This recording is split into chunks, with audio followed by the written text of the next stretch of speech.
আজকে দেখেন শহীদের তালিকা নাই, মুক্তিযোদ্ধার শহীদের তালিকা কোথায়? সেই শহীদ পরিবারকে কোটা দেওয়া হয়নি, তাদেরকে সুবিধা দেওয়া হয়নি, মর্যাদা দেওয়া হয়নি।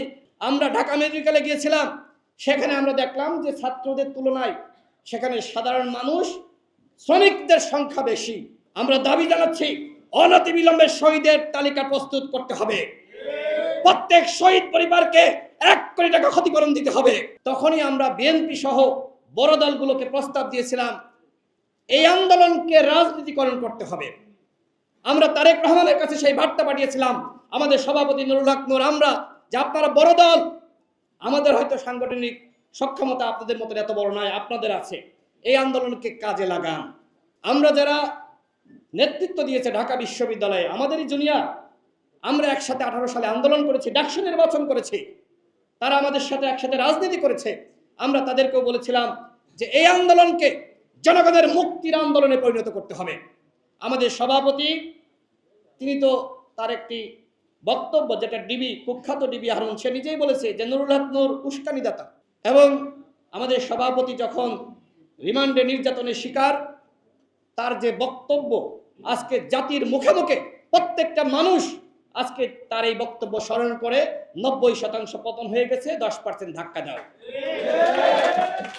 সুতরাং আজকে মুজাহিদ সমন্বয়ক ছিল না, কিন্তু সে নেতৃত্ব দিয়েছে। আমার ভাইয়েরা শহীদ হয়েছে, দুঃখের সাথে বলতে হয় এখনো পর্যন্ত শহীদের তালিকা তৈরি করা হয়নি। সে 71 সালে বলা হয়েছিল, মুখ ফসকে নাকি বঙ্গবন্ধু বলেছিল 3 লাখের জায়গায় 30 লাখ। আজকে দেখেন শহীদের তালিকা নাই, মুক্তিযোদ্ধার শহীদের তালিকা কোথায়? সেই শহীদ পরিবারকে কোটা দেওয়া হয়নি, তাদেরকে সুবিধা দেওয়া হয়নি, মর্যাদা দেওয়া হয়নি। কারণ কি? কারণ তালিকা ছিল না। ঠিক একইভাবে এইবারও যদি তালিকা না প্রস্তুত করা হয়, ঠিক একইভাবে এইবারও যদি যারা গুলিবিদ্ধ হয়েছে, আহত হয়েছে, তাদের তালিকা তৈরি করা না হয়, তাহলে তারাও কিন্তু সেই মুক্তিযুদ্ধের যেভাবে শহীদরা সম্মান পায়নি, এরাও কিন্তু সম্মান এবং মর্যাদা পাবে না। এরা কিন্তু কোটার জন্য কেউ রাস্তায় যায় নাই, এখনো বলছে না যে আমাদেরকে কোটা দিতে হবে, মর্যাদা দিতে হবে, আমাদেরকে আর্থিক সহায়তা করতে হবে, কেউ বলছে না। কিন্তু আমাদের দায়িত্ব তাদের চিকিৎসা করানো। আজকে দেখেন মুজাহিদ যেটি বললো যে আমাদেরকে যে বুলেট আমাদেরকে যে বুলেট বিদ্ধ করেছিল, ওই বুলেটের জীবাণু ছিল। আমরা ঢাকা মেডিকেলে গিয়েছিলাম, সেখানে আমরা দেখলাম যে ছাত্রদের তুলনায় সেখানে সাধারণ মানুষ, শ্রমিকদের সংখ্যা বেশি। আজকে উন্নত চিকিৎসার জন্য একজনকে দেশের বাইরে পাঠানো হয়নি। ধুকে ধুকে মরছে ঢাকা মেডিকেলে, বিভিন্ন মেডিকেলে। আমাদের পক্ষ থেকে আমাদের সভাপতি সেনা প্রধানের সাথে কথা বলেছিল যে আপনারা উদ্যোগ নেন, একটি হাসপাতাল আপনারা ডেডিকেটেড করেন। তার আহ্বানে সাড়া দিয়ে আজকে সিএমএইচকে ডেডিকেটেড করা হয়েছে।